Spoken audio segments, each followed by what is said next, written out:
एक 16 वर्षीय लड़की जिसके साथ सूरज सहनी जो गांव का ही निवासी है, उसके द्वारा बलात्कार दुष्कर्म जैसी घटना को अंजाम दिया जाता है।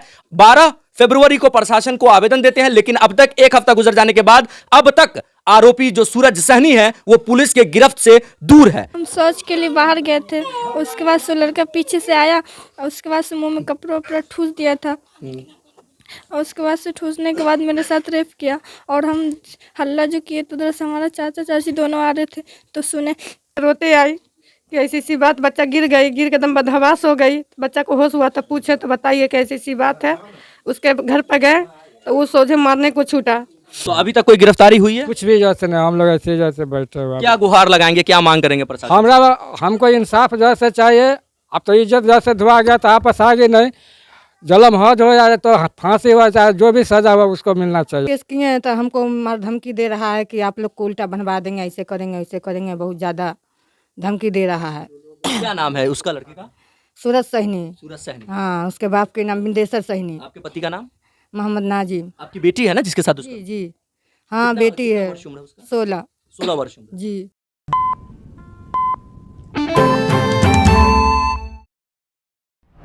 नमस्कार, स्वागत है आप सभी का बदलता हिंदुस्तान के फेसबुक पेज, यूट्यूब चैनल पर।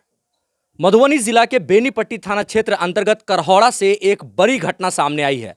बड़ी घटना में कहीं ना कहीं प्रशासन की भी लापरवाही देखी जा रही है। आपको बताते चले, नाजिम की 16 वर्षीय पुत्री के साथ दरिंदगी हैवानियत की जाती है गांव के ही सूरज नामक एक युवक के द्वारा। लड़की जब शौच के लिए जाती है उसी दौरान लड़की के साथ दुर्व्यवहार किया जाता है, लड़की के साथ दुष्कर्म किया जाता है और लड़की के साथ रेप और बलात्कार जैसी घटना की जाती है। मामला है 28 जनवरी का और 28 जनवरी के बाद जब यह घटना हो जाती है उसके बाद समाज में एक बैठक होती है। पंच सरपंच मौजूद होते हैं, गांव के लोग मौजूद होते हैं और उसमें एक बात का फैसला निष्कर्ष निकाला जाता है। लेकिन उसके बाद जब सूरज और उसके पिता के द्वारा, उसके गार्जियन के द्वारा जब पंच के बातों को नहीं माना जाता है, उसके बाद जो पीड़ित परिवार है, पीड़ित परिवार प्रशासन के पास पहुंचता है प्रशासन से मदद मांगने के लिए। लेकिन अफसोस की बात यह है कि 12 फरवरी को बेनीपट्टी पुलिस को आवेदन दिया जाता है जिसमें रेप और बलात्कार जैसी गंभीर घटना को दर्शाया जाता है। लेकिन 12 तारीख से आज 18 तारीख 19 तारीख हो गया, 7 दिनों से ज़्यादा वक्त गुजर चुका है, लेकिन अब तक बेनीपट्टी प्रशासन की लाचारता का कारण, बेनीपट्टी प्रशासन की लाचार रवैये के कारण जो आरोपी है वह आरोपी खुलेआम गांव में घूम रहा है और जो पीड़ित परिवार है, पीड़ित परिवार घर के कोने में बैठकर आंसू बहा रहा है और न्याय की गुहार लगा रहा है। एक माँ पर क्या बीती होगी आप खुद अंदाजा लगा सकते हैं। उसकी 16 साल की बेटी के साथ एक दरिंदे के द्वारा हैवानियत की जाती है और मां यहां पर उसकी मौजूद है। रोइए मत, प्रशासन ही न्याय देगा और बहुत जल्द न्याय देगा, बेफिक्र रहिए। क्या घटना हुई आपकी बेटी के साथ? क्या घटना हुई है बताइए। डॉक्टर के पास गए थे ना, हम नहीं थे घर पे। तो के बाद उधर से आए तब बच्चा रोते आई कि ऐसी सी बात, बच्चा गिर के एकदम बदहवास हो गई। बच्चा को होश हुआ तो पूछे तो बताइए कैसी सी बात है। उसके घर पर गए तो वो सोझे मारने को छूटा। कौन? वही लड़का। नाम? सूरज सहनी का। उसके पिता का नाम क्या है? बिंदेश्वर सहनी। सूरज सहनी जिसके पिता का नाम बिंदेश्वर सहनी है। बिंदेश्वर सहनी। ठीक है। भाई बदकारी किया। उसके बाद क्या हुआ? उसके बाद कि से मतलब फिर को समाज लोग को बैठाए, भाई लोग को सबको बैठाने के बाद मतलब कि से भाग गया। बाप बेटा सब भाग गया, गायब हो गया। 3 दिन समाज को बैठाए हैं, 1 दिन भी नहीं आया। उसके बाद अंततः पुलिस के पास गए। के बाद समाज के पास गए थे, ये पुलिस के पास। पुलिस के पास जाने के बाद हुआ सो ना कुछ मिला। अभी तक कोई गिरफ्तारी नहीं? कोई गिरफ्तारी नहीं हुई। क्या घटना हुई थी आपके साथ? हम शौच के लिए बाहर गए थे, उसके बाद से लड़का पीछे से आया और उसके बाद से मुंह में कपड़ा वपड़ा ठूस दिया था और उसके बाद से ठूसने के बाद मेरे साथ रेप किया और हम हल्ला जो किए तो उधर से हमारा चाचा चाची दोनों आ रहे थे तो सुने, तो हम रोते कलपते जा रहे थे तो हमको देखे। सोच सकते हैं, एक 16 वर्षीय लड़की जिसके साथ सूरज सहनी जो गांव का ही निवासी है उसके द्वारा बलात्कार दुष्कर्म जैसी घटना को अंजाम दिया जाता है। 28 जनवरी की यह घटना है। समाज में बैठक होती है लेकिन उसमें भी नहीं आते हैं, मानने से इनकार कर देते हैं और उसके बाद अंततः परिवार प्रशासन की मदद लेते हैं। 12 फरवरी को प्रशासन को आवेदन देते हैं लेकिन अब तक एक हफ्ता गुजर जाने के बाद अब तक आरोपी जो सूरज सहनी है वो पुलिस के गिरफ्त से दूर है। क्या मांग करोगी तुम? उसको फांसी की सज़ा चाहिए। इस प्रकार से दुष्कर्म करने वाला आरोपी को सख्त से सख्त सजा देना भी बेहद जरूरी है ताकि समाज में एक मैसेज जाए और लोग इस प्रकार की घटना करने से पहले 100 बार सोचें। जिम्मेदारी है बेनीपट्टी पुलिस की कि इस मामले में संज्ञान लें और आरोपी को जल्द से जल्द सजा दें, जल्द से जल्द सलाखों के पीछे भेजें। जो पीड़िता है उसके फादर हैं, इनसे ही हम बात करेंगे। क्या नाम हुआ आपका? मोहम्मद नाजिम।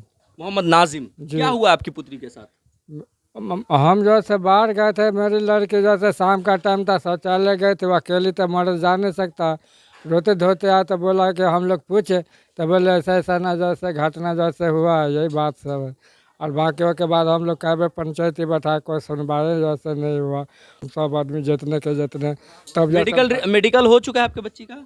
जी हाँ, मेडिकल। प्रशासन के पास गए हैं ना आप लोग? जी हाँ। कब गए थे प्रशासन के पास? इन लोग को मालूम, हम लोग तो साथ में गए। 18 तारीख को गए, 12 तारीख को। 12 तारीख को गए हैं जी। तो मेडिकल हो चुका है? जी हाँ, टोटल काम जैसे हो चुका, थाना में चला गया। तो अभी तक कोई गिरफ्तारी हुई है? कुछ भी जैसे नहीं, हम लोग ऐसे जैसे बैठे हुए। क्या गुहार लगाएंगे, क्या मांग करेंगे प्रशासन? हमको इंसाफ जैसे चाहिए। अब तो इज्जत जैसे धुआ गया तो आपस आगे नहीं, जलम हद हो जाए तो फांसी हो जाए, जो भी सजा हुआ उसको मिलना चाहिए। लड़का का क्या नाम है? सूरज। उसके पिता का नाम? बिंदेश्वर सहनी। सूरज सहनी, जिसके पिता बिंदेश्वर सहनी है, जिसके ऊपर गंभीर आरोप है।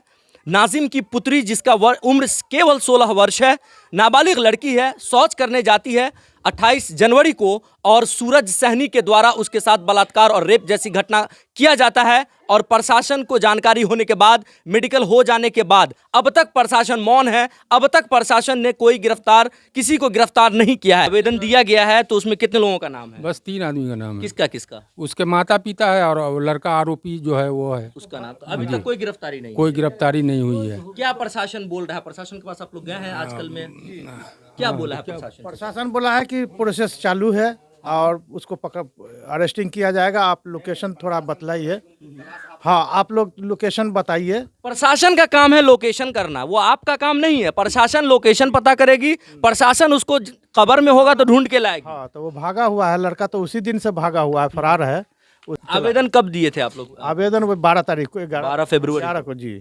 तो इतना लेट क्यों हुआ? लेट इसीलिए हुआ कि जब समाज में इन्होंने रखा बात को, सब लोगों ने समाज में कहा कि चलो समाज में ही उसको दंडित करके ये करके जो भी होगा सजा उसको किया जाएगा। लेकिन वो लड़का तो रात में ही, सुबह में ही फरार हो गया। उसके बाद उसका माँ बाप आने से मना कर दिया, वो भी, और पंचायत को मानने से भी इनकार कर गया। तो ग्रामीणों के द्वारा ये कोशिश की गई कि जो घटना हो गई है उसको समाज के बीच, समाज के लोगों के बीच बैठकर हल किया जाए। हालांकि वो ऐसा करना नहीं चाहिए, ये भी आप लोगों की गलती है। जब ये घटना हुई तुरंत आपको प्रशासन को इन्फॉर्म करना चाहिए था, क्योंकि ये कोई छोटा मोटा मामला नहीं है, चोरी चमारी मारपीट का मामला नहीं है। ये एक गंभीर अपराध है और इस गंभीर अपराध में समाज में बैठ के हल करने का कोई बात ही नहीं बनता है। आपको पंचायत का कोई मामला ही नहीं बनता है, आपको सीधे प्रशासन के पास जाना चाहिए और प्रशासन से पहले दिन से ही आपको मदद मांगनी चाहिए। खैर, जो हो गया सो हो गया, लेकिन अब बेनीपट्टी प्रशासन के ऊपर ये बड़ी जिम्मेदारी है कि जो आरोपी सूरज सहनी है, उसके पिता और उसके माता का भी नाम आवेदन में दिया गया है पीड़ित परिवार की तरफ से, उसको जल्द से जल्द गिरफ्तार करे ताकि जो पीड़िता है और जो पीड़िता के परिवार हैं उसको न्याय मिल सके। तमाम अपडेटेड खबरों के लिए देखते रहें बदलता हिंदुस्तान।